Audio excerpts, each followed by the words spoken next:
저 개인적으로는 이제 벌써 이렇게 연말이 됐고요.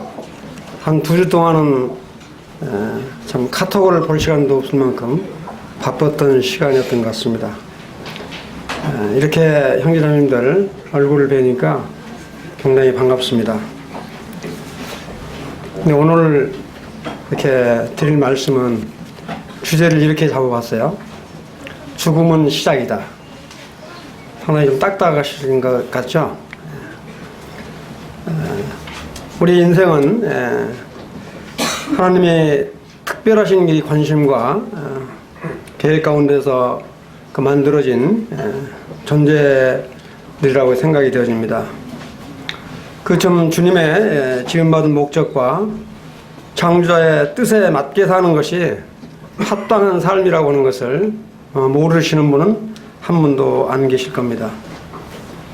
근데 실제 나의 삶은 그렇지 못한 경우를 많이 이렇게 볼 수가 있습니다. 하나님께서 자기 형상과 성품을 닮도록 창세기 1장 26절에 보면 성부 하나님과 성자 하나님, 성령 하나님이 합력해서 우리 인간을 이렇게 만드신 것을 볼 수가 있습니다.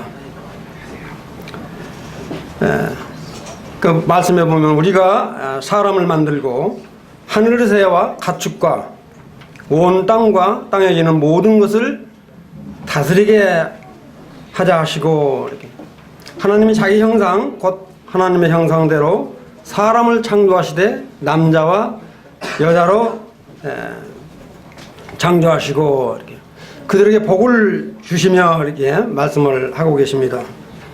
너무 많이 이렇게 들은 말씀이시죠.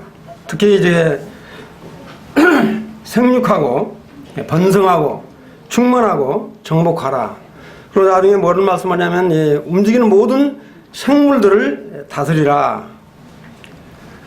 참 우리 하나님께서 우리 인생을 대리인으로 이렇게 만드셔서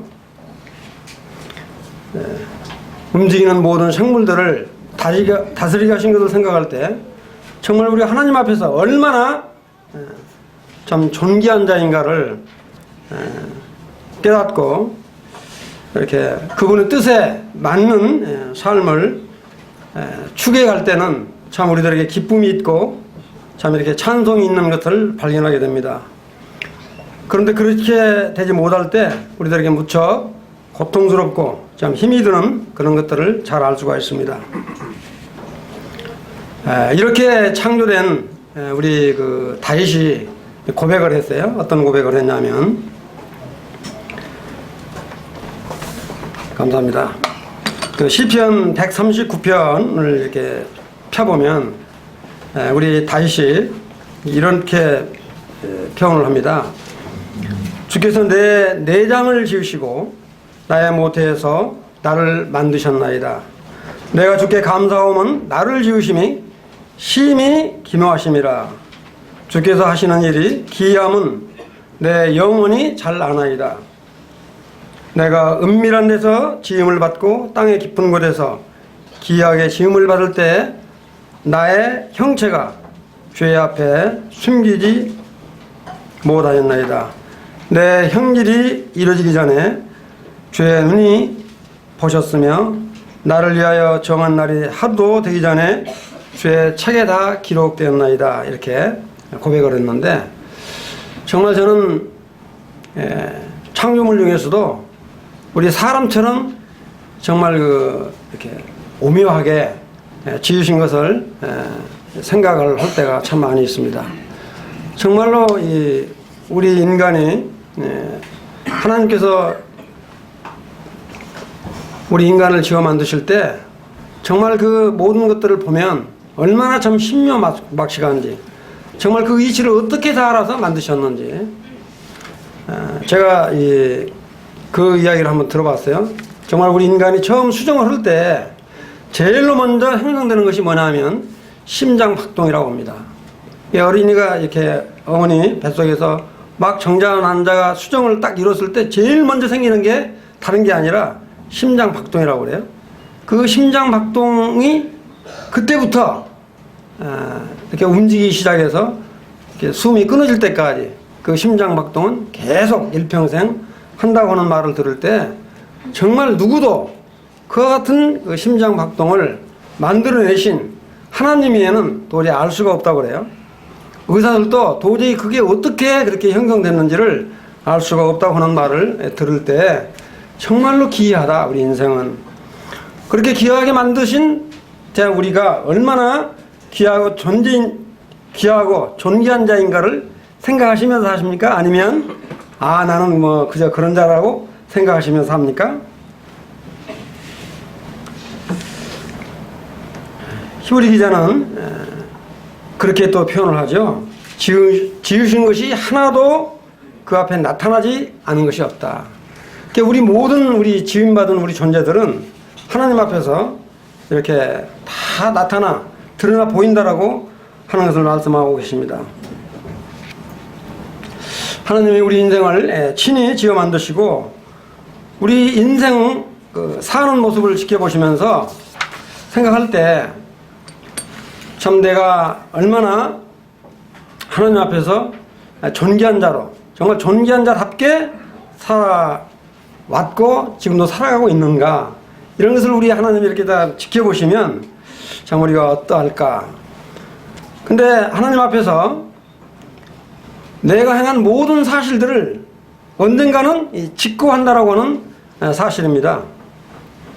직고한다는 말은 영어로 어카운팅이라고 하는 표현을 쓰는데, 내가 행한 하나를 전부 다 이실직고한다고 하는 사실들을 생각하게 될 때 참 이렇게 우리가 사는 모습을 흐트러지게 살아서는 안 되겠다, 이런 생각을 해보게 됩니다.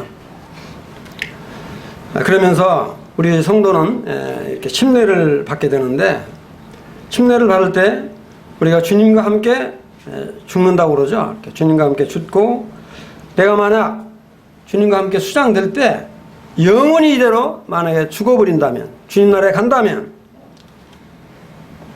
내가 가장 사랑하는 사람에게 무슨 말을 남기고 하늘나라에 가실 수 있겠습니까? 저는 그런 생각을 해봤어요. 내가 이 땅을 살면서 정말 이 생을 다 마치고 내가 갈 날을 안다면 미리 준비를 할 수 있겠죠.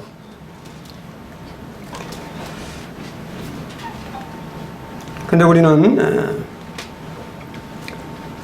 그런 죽음이 예고되질 않죠. 우리가 살아가는데 모든 일들은 훈련과 연습과 경험이 다 요구되죠. 근데 죽음만은 연습과 훈련, 경험이 요구되지를 않습니다.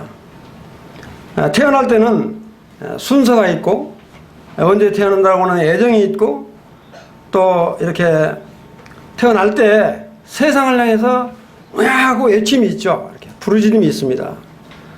그러나 죽음이라고 하는 것은 순서도 없고 애정도 없고, 내가 죽을 장소도 이렇게 없어요. 그러면서 정말 죽을 때는 아무 말도 없이 그냥 떠나간다라고 하는 사실입니다. 정말 애들이 태어날 때는 희망이 있지만 죽을 때는 희망이 없고 적막과 슬픔뿐이 우리들을 이렇게 누르고 있죠. 참 우리들이 이렇게 죽음을 이야기할 때는 우리나라 사람은 그런다고 그래요. 참 재수없는 소리 한다, 이렇게 그런 말을 한다고 그래요. 이렇게. 근데 서양 사람들은 이 죽음에 대한 공부를 하고, 죽음에 대해서 연구를 하고, 심지어 학교에서도 이 죽음학이라고 하는 게 있다고 그래요. 참 그런 말을 들을 때 우리 사람들하고는 너무 차이가 많다, 이런 말을 생각을 해보게 됩니다. 그래서 외국 사람들은 이미 죽을 때도 정말 비참한 그 죽음이 아니라 어떻게 하면 존엄하게 죽을까 하는 이 존엄 사람 표현을 이렇게 썼다고 그래요, 오래전부터. 근데 우리 한국에도 이제 병원에서 생활을 할 때 존엄 사람 말을 처음 지금 쓰기 시작했을 뿐만 아니라 요새는 호스테드 병동도 이렇게 많이 생긴다고 그래요. 그래서 여기서 호스테스라고 하는 말을 보통 이렇게 그 환자들 가놓은 것으로만 생각하는데, 이 호스테스 직업이 그게 아니라 환자들뿐만 아니라 그 가족까지도 케어를 해야만이 온전하게 살 수 있는 그런 참 직업이라고 하는 말을 들었습니다. 정말 우리 수명을 다해서 기진하여 돌아가신 우리 아브라함이나 이삭이나 야곱, 요셉, 다윗과 같은 이 죽음이 얼마나 정상적인 죽음입니까? 근데 지금 세상의 죽음은 전혀 예기치 않은 죽음이 너무나 당황스럽고 어떤 이런 일들이 주변에 일어날까 이런 생각을 참 할 때가 너무도 많이 있습니다. 혹자 이렇게 말하신 분들이 많이 계세요. 나는 건강에 아주 자신 있다고 생각을 했는데 어느 날 갑자기 건강 검진을 해봤더니 암이다. 그래서 사경을 하면 우리 이웃과 친척들을 많이 볼 수가 있습니다. 참 이런 것을 이렇게 보면서 죽음을 준비한다라고 하는, 다른 것은 다 잘 기억하고 살면서도 우리 죽음이라고 하는 것을 계획하고 사는 사람은 아마 아무도 안 계실 거라고 생각이 되어집니다. 정말 이 심례를 받을 때 주님과 함께 죽고 부활하는 체험을 실질적으로 했다면 예전의 나의 삶의 모습이 지금처럼은 되지 않을 것이다, 이렇게 아마 생각을 하실 겁니다. 근데 심례를 받을 때나 그러기 전이나 아마 똑같다고 한다면 우리를 다시 한번 깊이 되돌아봐야 할 때라고 이렇게 생각이 되어집니다. 지금 이 순간 내가 가장 사랑하는 이와 영원히 이렇게 이별하는 순간이라고 생각한다면 가장 아름다운 말과 최고의 것으로 선물할 수 있지만, 이별하는 순간을 전혀 예측할 수 없기 때문에 참 우리 주님께서 아마 처음 믿음과 처음 사랑으로 주님과 동행하는 삶을 살으라고 그렇게 하신 것이 아닌가 이렇게 생각을 해보게 됩니다. 히브리서 9장 27절에 보면 이런 말씀 있죠. 한번 죽는 것은 사람에게 정해진 것이요 그 후에는 심판이 있으리니, 사람이 태어날 때 정말 아름답고 귀하게 태어나는 사람이 있는가 하면 그렇지 못하는 사람들이 많이 있습니다.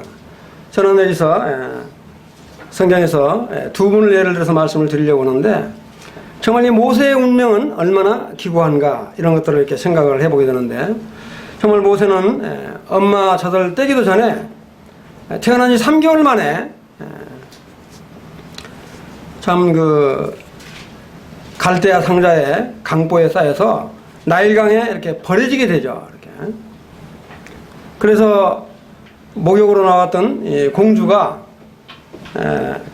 이 아이를 데려다가 무려 얼마 동안을 키우냐면 40년 동안을 키우게 되죠. 그래서 애굽의 모든 학문을 다 읽히고, 정말 이제 이 모세가 유무로 들어갔던 어머니로부터 이 민족 정신을 아주 잘 받으셨던 것 같아요. 그래서 결국은 뭐냐면 그와 같이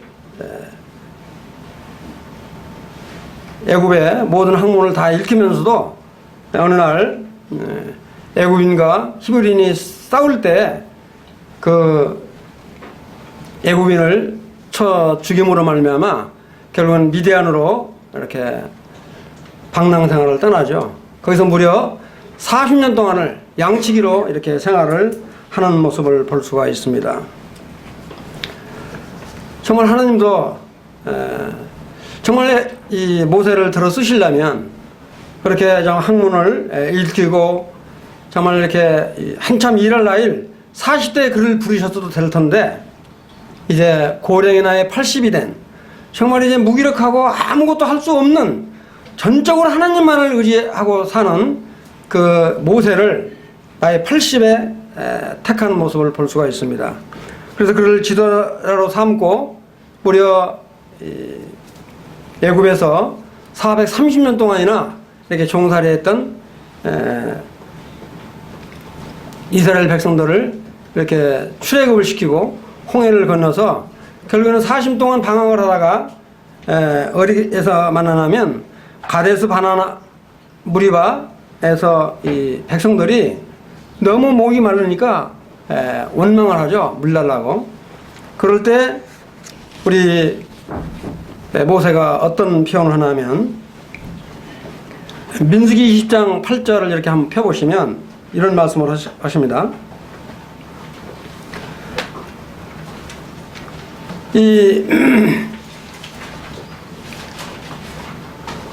정말 그 광야길을 그렇게 어렵게 건너고 불평과 원망을 그렇게 많이 하는 가운데 얼마나 화가 났으면 이 모세가 이런 표현을 써요. 패역한 너희여, 반역한 너희들이여, 이렇게. 그러면서 들으라, 우리가 너를 위하여 이 반석에 물을 내려 하고 모세가 손을 들어서 물을 명하여, 반석에 이렇게 지팡이를 명하여 물을 내려고 말을 했는데 뭐라고 하냐고 화를 내면서 패역한 너희여, 망할 자식들아, 이런 말이죠. 그러면서 그냥 이 지팡이로 이 반석을 쿵쿵 두 번을 이렇게 친 그 사건으로 말미암아 우리 하나님께서 그 모세에게 뭐라고 말씀을 하시냐면 이렇게 말씀을 하세요. 내 거룩함을, 나의 거룩함을 내 백성들 앞에서 이렇게 어겼기 때문에 너는 가나안 땅에 들어가지 못한다. 하나님께서 이와 같은 모세에게 이런 말을 이렇게 할 때 그 모세의 심정이 어떠했을까 이런 생각을 해보게 됩니다. 이러한 모세를 두고 하나님이 뭐라고 말하냐면 이런 말을 해요. 신명기 이제 31장에 딱 넘어가면 죽을 기한이 다 너 가까웠으니까 여호수아를 데리고 나왔나. 그 다음에 또 뭐라고 말씀하시냐면 너는 네 조상과 함께 누이려니와 이 백성은 그 땅에 들어간다. 그런데 정말 하나님을 신실히 믿지 아니하고 정말 패역한 백성이 될 것이다. 이렇게 하나님께서 모세에게 말하면서도 왜 그와 같은 모세를, 자기를 그렇게 충실하게 믿었던 그 모세를 결국에는 가나안 땅에 들어가지 못하게 하고 그 모세를 이렇게 참 멈추게 하셨을까, 이런 생각을 해보면서 참 하나님은 참 모세를 피하는 하나님의 심정을 한번 깊이 생각을 해보게 됐습니다. 정말 우리가 그럴 때가 있잖아요. 정말로 저분은 참 아까운 분이다. 그런데 참 어떤 연인지는 모르지만 하나님이 부르셔서 일찍 하나님 나라에 가는 경우가 있습니다.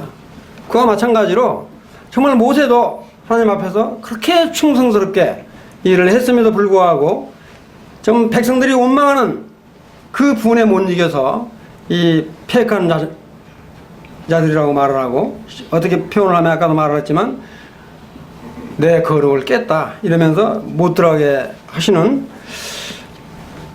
그 이제 신명기 4장 25절을 한번 이렇게 펴보시면 참 모세가 그런 그 말을 듣고 어떤 표현을 하냐면 하나님께 이렇게 표현을 해요. 신명기 4장 25절을 한번 펴보세요. 이렇게 펴보시면 모세가 하나님께 이런 말을 해요. 구하옵나니 나를 건너가게 하여 주시옵소서. 요단 저쪽에 있는 아름다운 땅, 아름다운 산과 레바논을 보게 해달라고 간구하자. 너는 이 일로 다시는 내게 말하지 말라.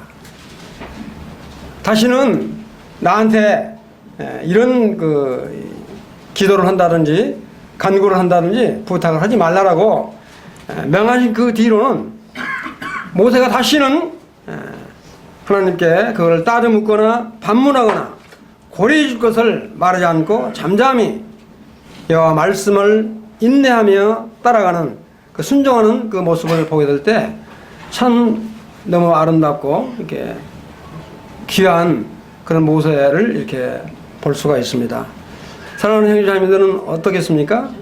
모세가 그 한 번의 잘못으로 40년 동안 이렇게 광야를 헤매다가 지금 이 모압 땅 느보산 앞에서 무려 가나안 땅 들어가기 70일 전에 이 신명기를 지금 다 기록하고 계시잖아요. 그래서 신명기를 기록한 건 뭐냐면 이 40년 동안 가나안 땅에서 1세대들은 다 죽고 이 남아있는 게 2세대, 그 중에서도 이 모세와 여호수아 몇몇 일행만이 지금 살아있는 이 후세대들에게 정말 가나안 땅에 들어가서 어떻게 살아야 될 것인가를 1차 설교, 2차 설교, 3차 설교를 이렇게 하죠. 그 1차 설교할 때는 과거 그 구원의 역사를 이렇게 해고하고, 2차 설교는 이스라엘 백성이 가나안 땅에 들어가서 가장 지켜야 될 기본 법, 그 다음에 이렇게 도덕법, 의례, 어떻게 하면 하나님께 제사 드리는 이런 법들을 다 설교를 하고, 3차 설교가 바로 뭐냐면 마지막 유언과 같은 이런 말씀을 이렇게 하게 됩니다. 근데 어느 누구도 그러죠. 아마 하나님이 모세에게 처음 그렇게 하셨던 것 같아요. 너는 얼마 안 있으면 죽는다. 아마 지금 현재 세상 가운데서 이 죽음을 미리 알려주고 죽는 사람은 아마 모세 외에는 지금 없을 거라고 생각이 되어집니다.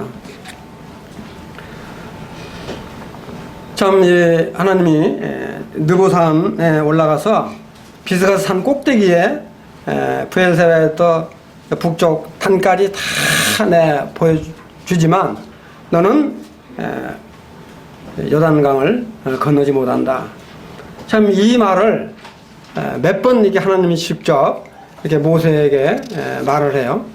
그러면서 이 유언을 할 때 하나님이 친히 또 모세를 통해서 다 이렇게 증거하게 하시는 이 같은 모습을 이렇게 보게 됩니다.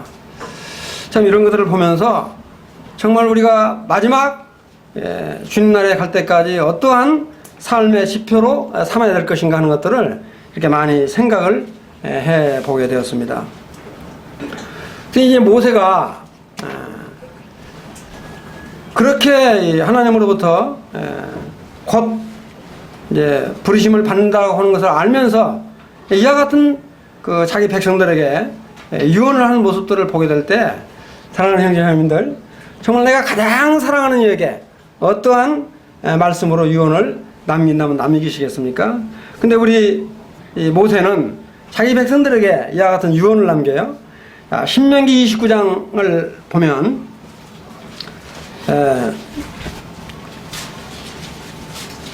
1절에 호렙산에서 이스라엘 자손과 세우신 언약궤에 여호와께서 모세에게 명령하여 이스라엘을 소집하고 모압 땅에서 그들과 세우신 언약의 말씀을 지켜 행하라. 그리하면 모든 일에 형통하리라 하시면서 알지도 못하는 우상을 섬기면 이 책에 기록된 모든 저주를 내리시겠다고 이렇게 말씀을 하시죠.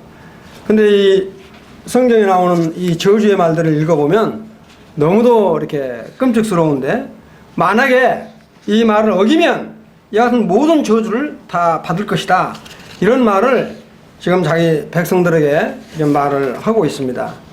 또 신명기 30장에 이렇게 딱 넘어가면 이런 말을 하죠.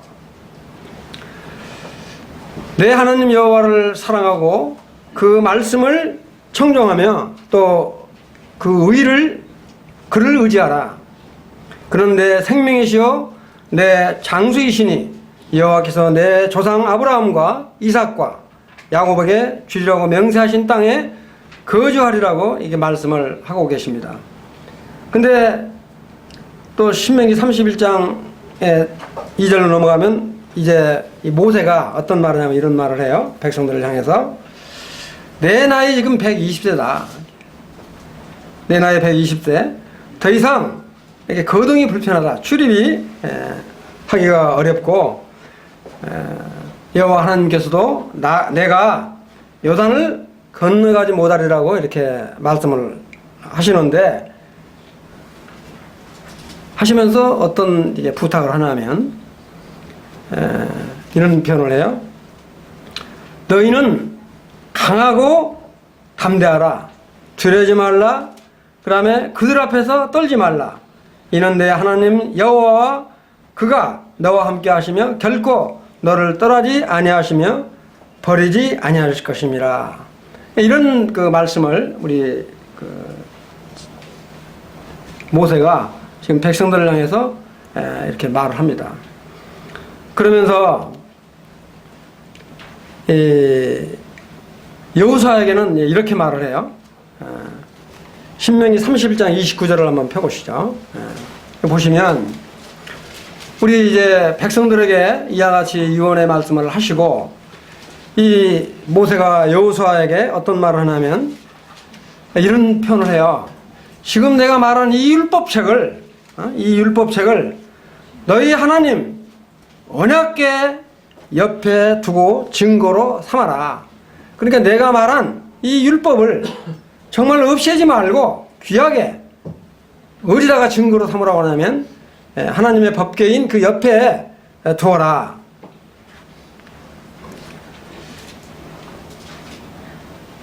그러면서 뭐라고 하냐면 내가 알거니와 내가 죽은 후에, 참 모세가 이 말 할 때 얼마나 마음이 아팠을까 하는 생각이 들어요. 뭐라고 하냐면 내가 알거니와 내가 죽은 후에 너희가 스스로 부패하여 내가 너에게 명령한 길을 떠나 여호와의 목전에 악을 향하여 너희의 손으로 하는 일로 여호와 하나님을 경록해 함으로 너희가 후일에 재앙을 당하리라.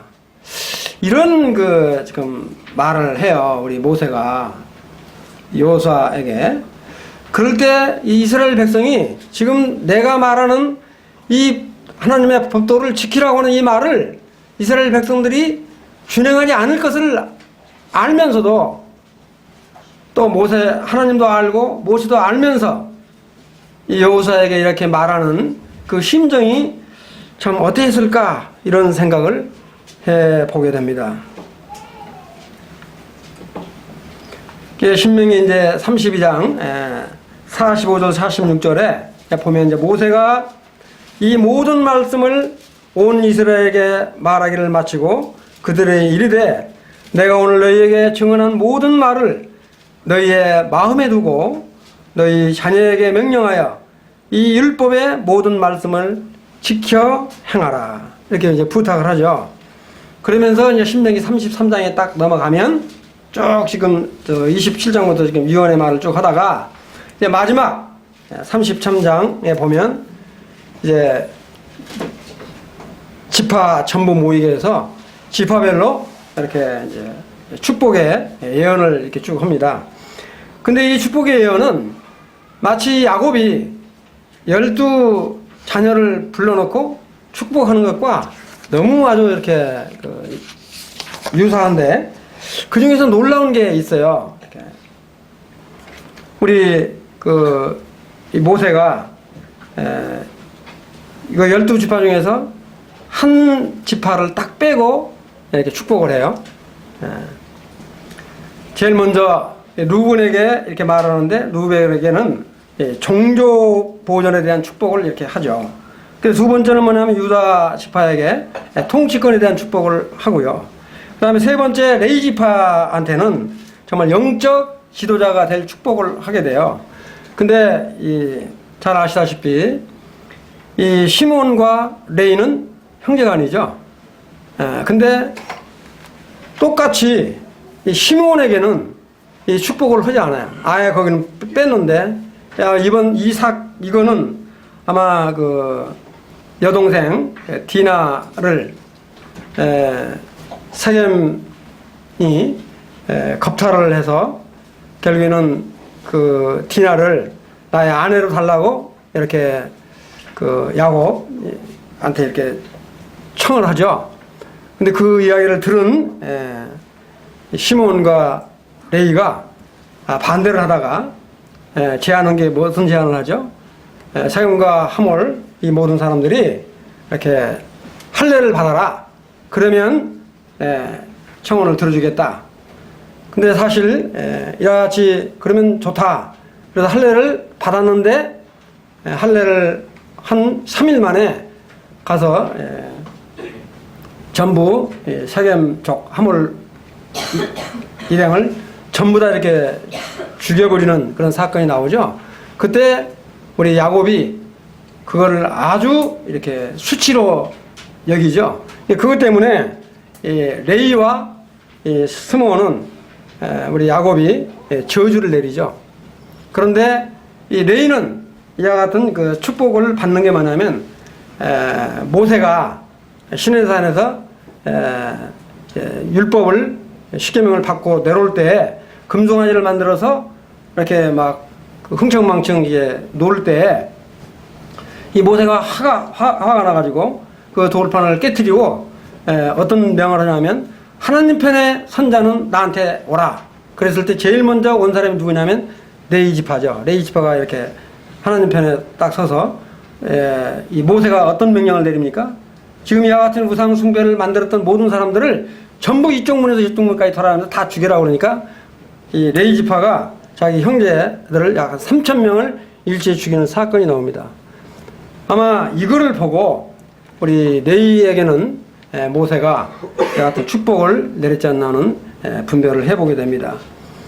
그런데 이 참 야곱이 이와 같은 그 저주를 내린 이 저주가 끝까지 이렇게 가는 것을 보게 되는데 그 다음에 이 베냐민 지파에게는 안전 보호에 대한 축복, 그 다음에 이 여섭에게는 물질적인 축복, 그 다음에 스불론 지파에게는 참 그 해변가에 살면서 진실적인 무역의 축복, 이사갈 지파는 평안한 농경 생활의 축복, 그 다음에 갓 지파에게는 광대한 영토, 그 다음에 단 지파에게는 계략과 용맹에 대한 축복, 그 다음에 납달리 지파에게는 풍요한 그 축복을 이렇게 내리고 마지막 아셀 지파에게는 기름진 옥토에 대한 축복을 다 모세가 내려요.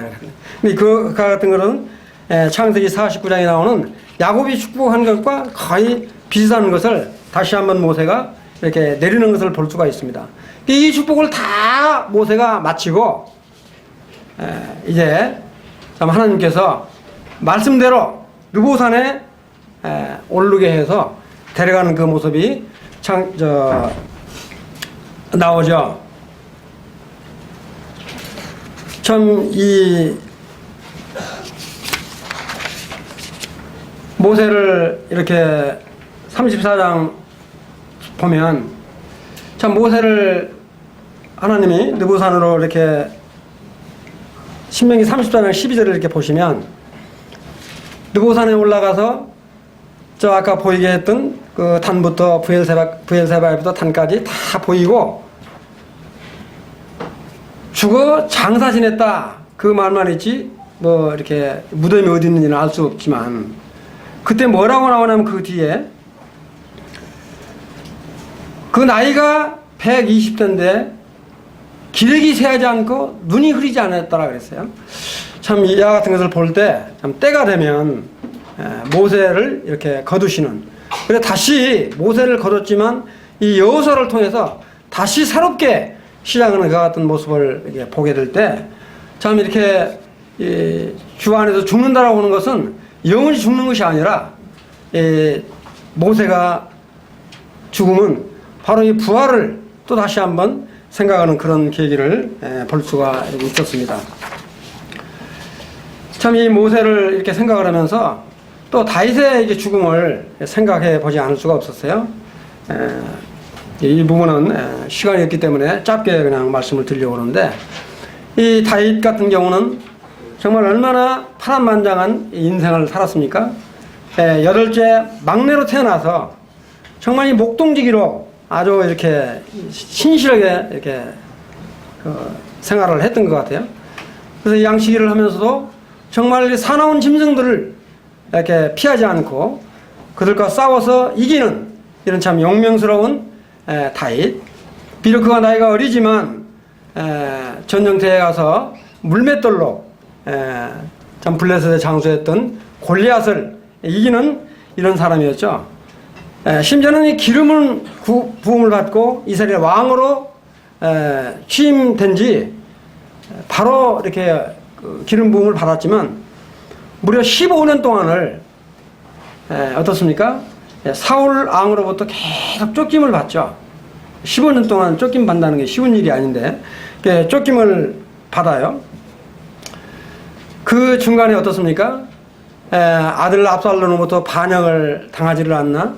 또 자기 충직한 부하였던 우리아를 전쟁터에 내보내서 죽게 만들고 그 아내를 취하는 여하튼 참 악순환의 그 파란만장한 인생의 역정이었지만 정말 이 다윗은 하나님 앞에서 정직했고 잘못을 해결할 줄 아는 정말 하나님만을 의지하는 그와 같은 믿음 때문에 사도행전 13장 22절에 보면 이런 말씀을 하죠. 사도행전 13장 22절 한번 보시면 다윗을 왕으로 세우시고 그에게 또한 증거하여 내가 이새의 아들 다윗을 만나니 내 마음에 합한 사람이라 그가 내 모든 뜻을 이루리라 하시더니 참 하나님께서 이 다윗을 향하여 하나님의 합한 자라고 이렇게 표현한 것을 이렇게 볼 수 있을 뿐만 아니라 정말로 내 뜻을 이룰 사람이라고 하나님이 인정하는 모습을 이와 같이 볼 수가 있습니다. 그런데 이와 같은 이제 다윗도 자기가 얼마나 성전을 짓고 싶었습니까?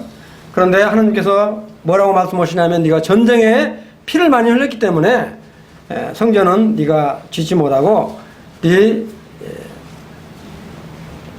후손에게 맡겨라. 그래서 솔로몬이 이렇게 성전을 짓는 모습이 나오게 되는데 이때 다윗이 이와 같은 여생을 다 마치고 나이 70이 돼서 이제 유언하는 장면이 나오게 되는데 그거 보면 사무엘상 28장 1절에 보면 우리 이제 다윗이 모든 고관들 각 지파 어른과 왕들은 반장들 그다음에 천부장 백부장 이 모든 사람들을 불러 모아놓고 이제 우리 다윗이 이야기를 합니다. 어떤 말을 하면 열왕기상 28장 5절 7절을 제가 이렇게 읽겠습니다. 여호와께서 내게 여러 아들을 주시고 그 모든 아들 중에서 내 아들 솔로몬을 택하사 여호와 나라 위에 앉혀 이스라엘을 다스리게 하려 하실세 내게 이르시기를 내 아들 솔로몬 그가 내 성전을 건축하고 내 여러 뜰을 만들리니 이는 내가 그를 택하여 내 아들로 삼고 나는 그 아버지가 될 것임이라.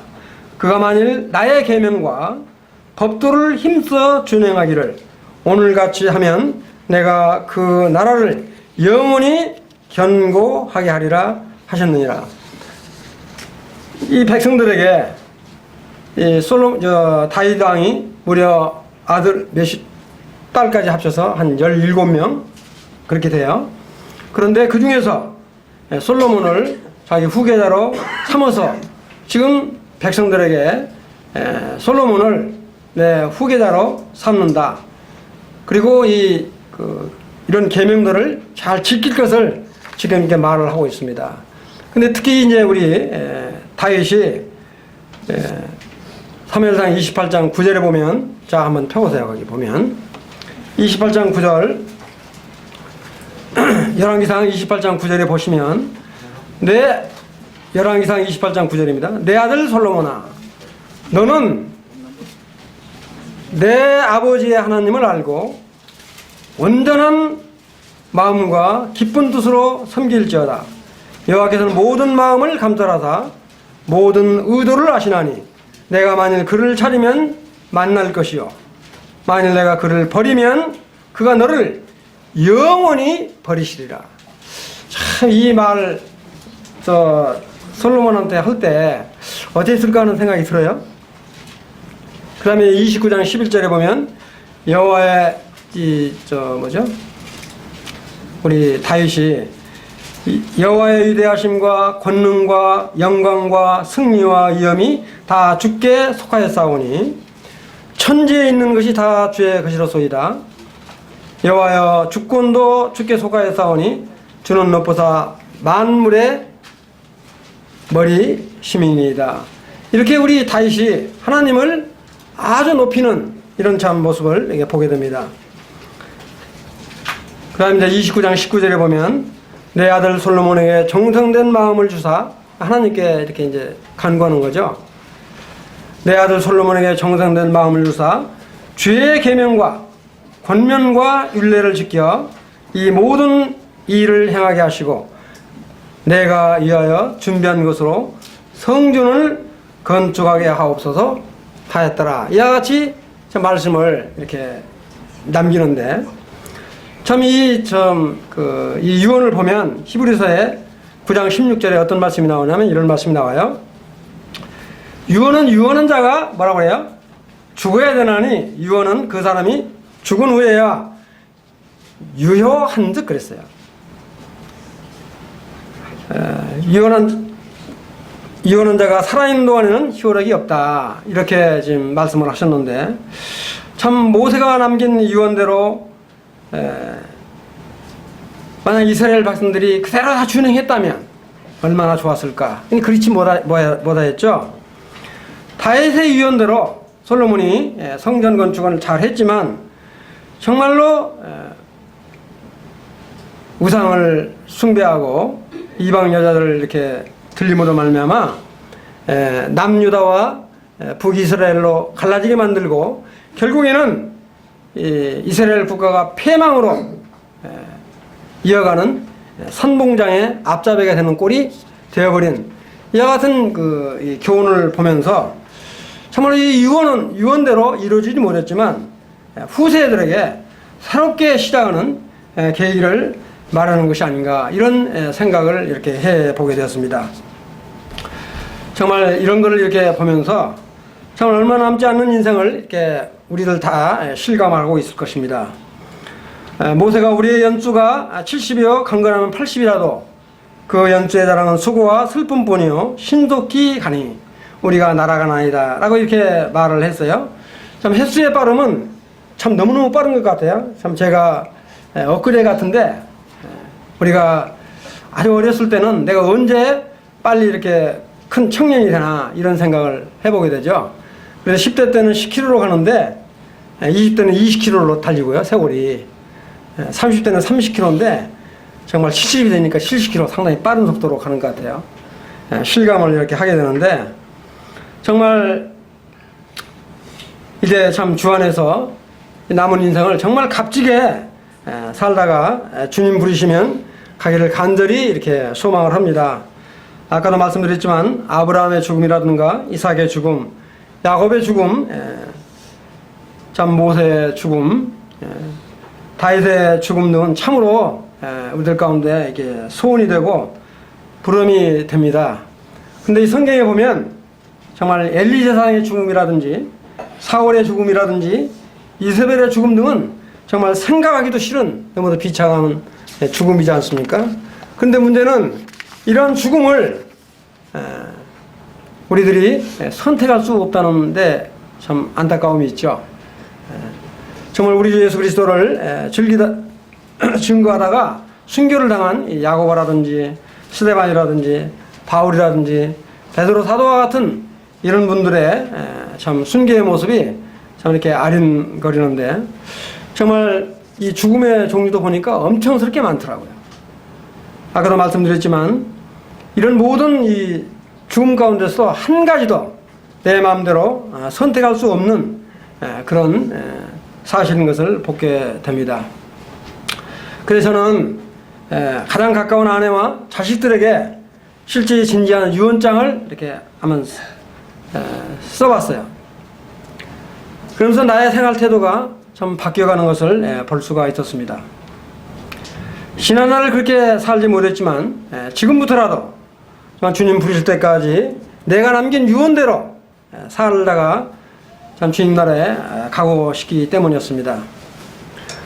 하나님께서 남자와 여자를 지어 만들고 모든 생물을 이렇게 다스리게 하시면서 가정을 이루도록 하셨고 또 이웃을 주셨고 교회를 이뤄가도록 이렇게 하셨습니다. 정말 이런 생각을 해봤어요. 남편은 아내를 위해서 죽은 자인 것처럼 유언대로 좀 실천하시기를 바라는 그런 마음이 있을 뿐만 아니라 아내 또한 남편을 위해서 죽은 자인 것처럼 참 유언대로 살기 위해서 정말 하나님 보시기에 아름다운 가정을 꾸려 가시기를 바라는 그런 마음이 있었습니다. 참 우리가 말로는 죽었다 이런 표현들을 참 많이 하죠. 근데 부부 생활 가운데서도 자존심을 생각하기 때문에 부부 생활을 어렵게 하는 이런 분들을 많이 보게 되는데 정말 믿는 성도 가정 안에서만은 부부간에 자존심을 내세우는 절자 행세를 하지 않기를 바라는 그런 마음이 참 있습니다. 가정 안에서 남편이 하는 일과 아내가 하는 일을 구분해서 이것은 아내가 하는 일이고 이것은 남편이 하는 일이라고 이렇게 생각한다면 내가 정말로 내 아내를 사랑하고 있는가, 정말로 내 남편을 사랑하고 있는가를 한번 이렇게 깊이 생각해 보게 되는 그런 계기가 되었습니다. 내가 정말로 주 안에서 죽은 자이며 부활 생명인 거듭난 그 생명으로 살아가고 있다고 한다면 가정생활이나 교회생활이나 심지어 사회생활까지도 나로 하여금 기쁘고 즐거운 그런 생활이 되어가도록 간절히 좀 기도해야 되겠다 이런 마음이 들었습니다. 오늘 내가 주님의 부르심을 받고 이 세상을 떠나가려고 한다면 가장 가깝고 정말 사랑하는 이에게 한번 이렇게 유언을 남겨보시기를 바랍니다. 정말 진지하게 한번 해보시면 좋을 것 같아요. 저도 옛날에 가정 그 세미나 할 때 유언장을 써보기도 했는데 그런 그 연습할 때 유언 말고요. 정말 내가 마지막으로 주님이 부르시면 간다라고 할 때 그 유언을 진지하게 한번 써보시면 하루 이틀로는 다 안 되더라고요. 그래서 정말 온전히 죽고 부활한 자만이 새 생명으로 사는 시작을 할 수 있다는 것을 우리 주님이 깨닫게 해주셔서 참 감사를 드리면서 말씀을 마치려고 합니다. 감사합니다.